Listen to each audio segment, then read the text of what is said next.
로마서 6장은 죄에 대해서 우리들에게 말씀하고 있는데요. 이 죄라고 하는 단어가 한 17번 정도 반복되고 있습니다.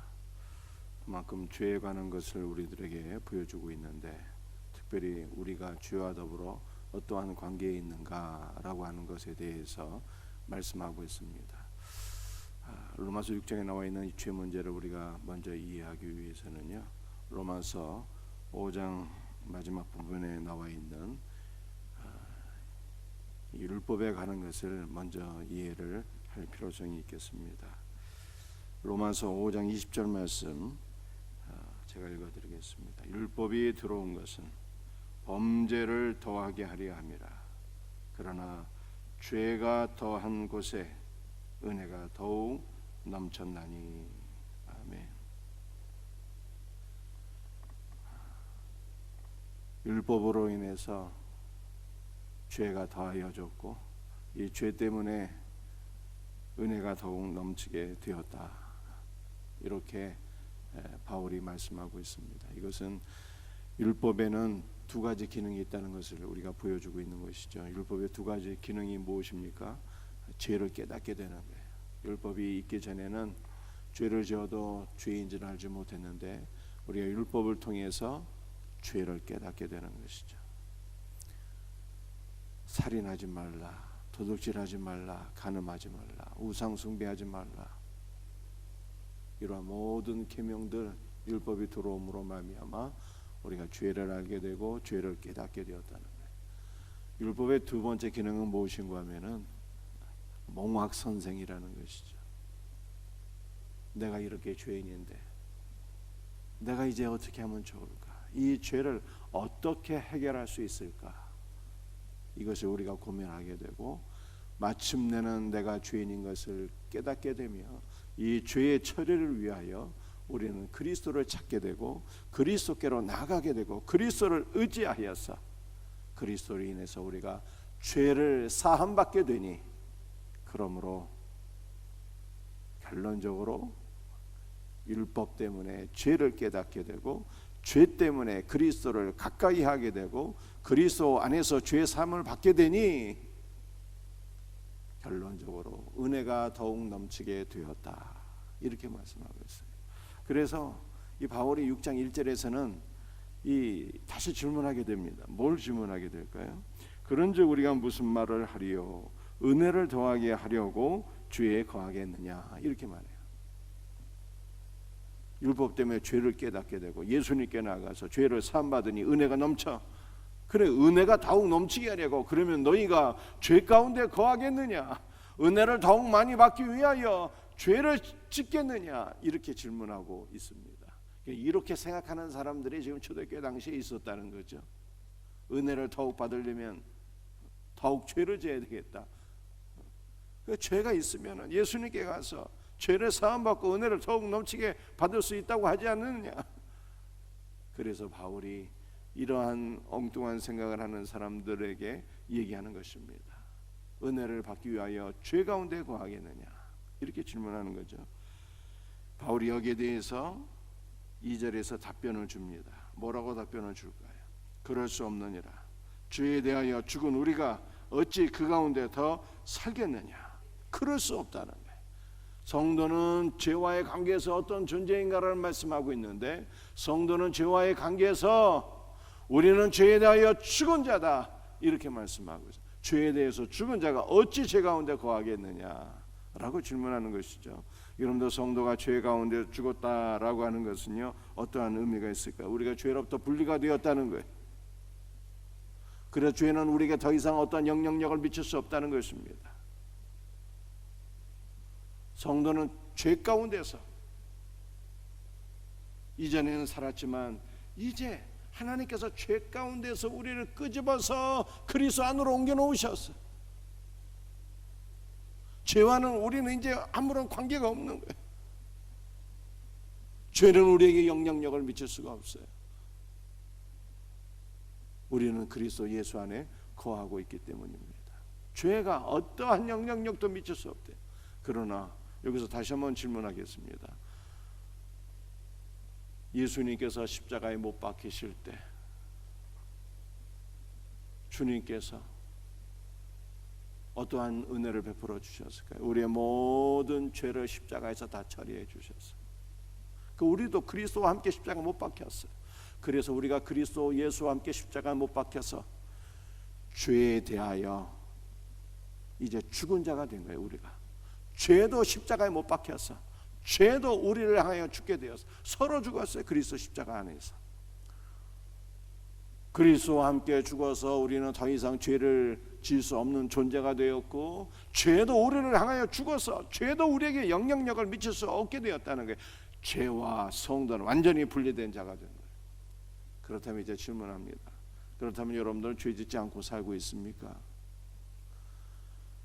우리는 근본적으로 죄와는 상관없는 자가 되었지만, 그러나 여전히 우리는 때로는 생각으로 죄를 짓고, 때로는 말로 죄를 짓고, 때로는 행동으로도 죄를 지을 때가 있어요. 그런데 사랑하는 성도들이요, 제가 먼저 사실을 한 가지 말씀드리면, 진짜로 우리는 죄와 상관없는 존재가 되었어요. 왜냐하면 이 죄라고 하는 것이 일단 무엇인가를 생각해 봐야 되는데요. 죄가 무엇일까요? 우리가 윤리적인 문제, 어떤 도덕적인 우리가 허물, 이런 것도 물론 죄의 영역에 포함되긴 하지만, 성경에서 말씀하고 있는 죄라고 하는 것은요, 하나님을 믿지 않는 거예요. 하나님을 믿지 않고 하나님 불신하고 하나님 없이 사는 것이 죄거든요. 그런데 우리는 주 예수 그리스도를 믿는 순간 정말로 죄가 다 사함받게 되었고, 죄가 우리에게서 떠나가게 되었고, 우리는 죄로부터 완전히 분리된 자가 된 거예요. 왜냐하면 죄가 예수 그리스도를 믿지 않는 것이기 때문에 그렇습니다. 우리는 예수 그리스도를 믿기 때문에 죄와는 완전히 분리된 존재가 되었어요. 근원적으로 이렇게 우리는 죄 문제를 해결받았지만, 우리가 때로는 여러 가지 윤리적으로 도덕적으로 죄를 짓기도 하고요, 때로는 우리의 믿음도 흔들리게 되잖아요. 우리의 믿음이 흔들려서 그리스도를 가까이 하지 못하고, 그리스도를 사랑하지 못하고, 그리스도를 의지하지 못하고, 우리가 이렇게 연약함에 빠질 때도 있습니다. 그렇다면 죄와는 완전히 분리된 자가 되었는데 왜 우리가 이렇게 연약하게 믿음도 흔들리고 윤리적으로 도덕적으로 죄도 짓고 이렇게 되는 것일까요? 우리는 어떻게 우리의 연약함에서 온전히 벗어날 수 있는 것입니까? 우리는 어떻게 죄로부터 온전히 분리된 자가 될 수 있는 것입니까?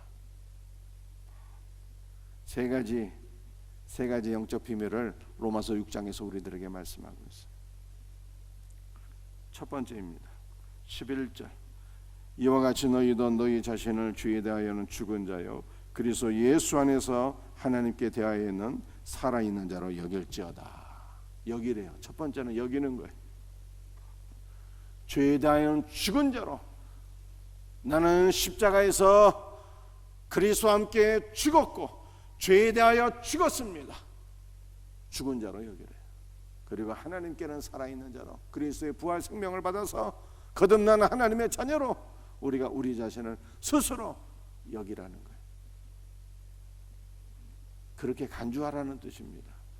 아브라함이 하나님의 말씀을 믿었더니 하나님께서 이것을 아브라함의 의로 여기시고 이렇게 말씀하고 있어요. 아브라함은 여전히 연약한 상태에 있었지만 그런 말씀을 신뢰하고 의지했더니 내 자손이 하늘의 별들처럼 번성하리라 라고 하는 주님의 약속의 말씀을 믿었더니 이것을 하나님께서 아브라함의 의로 여기셨다라고 말씀하셨잖아요. 하나님께서 아브라함을 의롭게 여기셨던 것처럼 간주하셨다는 게, 간주, 사실은 아닌데 간주하셨다는 게, 우리도 마찬가지. 여러 가지 허물도 있고 쓰러지는 연약한 존재일지라도 우리가 이미 그리스도 예수와 함께 죄에 대하여 죽은 자로 스스로 여겨야 돼요. 이것이 믿음이에요. 믿음은 여기는 것입니다. 그렇다고 간주하는 거예요. 그러면 내 믿음대로 될지어다. 주께서 말씀하십니다. 믿음으로 여길 수 있는 우리 성도들이 되기를 주 예수의 이름으로 축복합니다. 두 번째 비결이 연약한 가운데 늘 흔들리는 성도들, 늘 생각과 말과 행동으로 죄짓고 사는 우리를 어떻게 우리가 죄와 더불어 온전히 분리된 자로 더욱더 나아갈 수 있을까? 두 번째 비결 13절, 또한 너희 지체를 불의의 무기로 죄에게 내주지 말고 오직 너희 자신을 죽은 자 가운데서 다시 살아난 자같이 하나님께 드리며 너희 지체를 의의 무기로 하나님께 드리라. 너희의 지체를 의의 무기로 하나님께 드리라고 말씀하셨어요. 우리의 몸을 죄의 병기로 내어주지 말고, 우리의 몸으로 죄짓지 말고, 우리의 몸을 의의 병기로 하나님의 뜻을 이루는 도구로, 하나님께 쓰임받는 일꾼으로 너희 몸을 하나님께 내 헌신하라는 것입니다. 사랑하는 성도들이여, 우리 예수님의 십자가는 어떤 것일까요? 우리 예수님의 십자가는 헌신의 제사예요. 헌신의 제사. 모든 것을 아버지께 다 바치신 거예요. 피 한 방울, 물 한 방울 남김없이 자신의 몸을 온전히 하나님께 드린 제사였어요. 이것이 바로 구약의 번제거든요. 번제는 다 불태워서 하나님께 남김없이 드리는 거예요.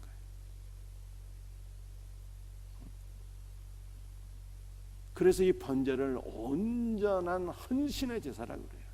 헌신의 제사. 그런데 예수님의 십자가가 아버지의 뜻을 이루기 위한 온전한 헌신이었어요. 그런데 예수님께서 자신의 몸을 이렇게 아버지의 뜻을 이루기 위하여, 우리의 구원을 이루기 위하여 단번에 자기 자신을 온전히 헌신의 제물로 하나님께 드리셨을 때 예수님의 그 헌신에 우리가 포함돼서 같이 드려진 거예요.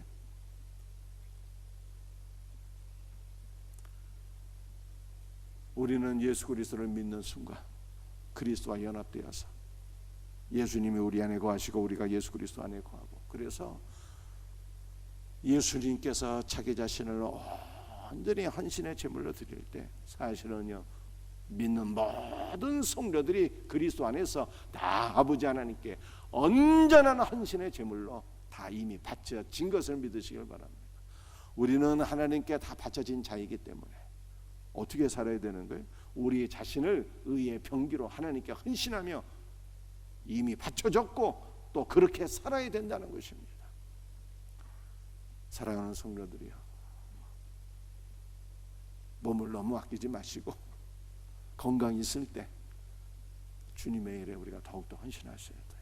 우리의 몸으로 기도하고, 우리의 몸으로 전도하고, 우리의 몸으로 봉사하고, 우리의 몸으로 말씀대로 순종하고, 우리의 몸을 의의 병기로 하나님의 거룩한 일꾼으로 우리 자신을 온전히 헌신하게 될 때 죄와 더불어 점점 멀어지게 되는 거예요. 이게 두 번째 비결이에요. 몸으로 죄지면 죄와 더불어 자꾸만 친구가 되는데 몸으로 죄짓지 말고 적극적으로 우리의 몸을 하나님께 드리라는 거예요. 의의 병기로. 그러면 점점 죄와 더불어 멀어지는 자가 되는 거예요. 세 번째 비결이에요. 세 번째. 첫 번째 비결은 뭡니까? 여기는 거예요. 믿음으로 간주하는 거예요. 두 번째, 의의 병기로 하나님께 드리는 거예요. 세 번째, 14절, 죄가 너희를 주장하지 못하리니 이는 너희가 법 아래 있지 아니하고 은혜 아래에 있음이라. 은혜 아래에 있는 자들, 은혜를 누리는 자는요, 죄가 결단코 너희를 주장하지 못할 것이다, 이런 말씀이에요. 이것은 무슨 뜻인가 하면은, 사랑하는 성도들이요, 죄 문제를 해결받기를 원하면요, 죄에 집중하면 안 된다는 뜻이에요. 죄에 집중하지 말고 은혜에 집중하고 은혜를 누리라는 것입니다. 그리스도를 바라보고 그리스도를 누리라는 것입니다. 그래서 그리스도와 더욱더 하나가 되고 그리스도와 연합되고 그리스도로 충만하게 되면, 그리스도의 은혜가 우리를 사로잡게 되면 죄는요 어디 있는지 찾아볼 수도 없게 되는 거예요.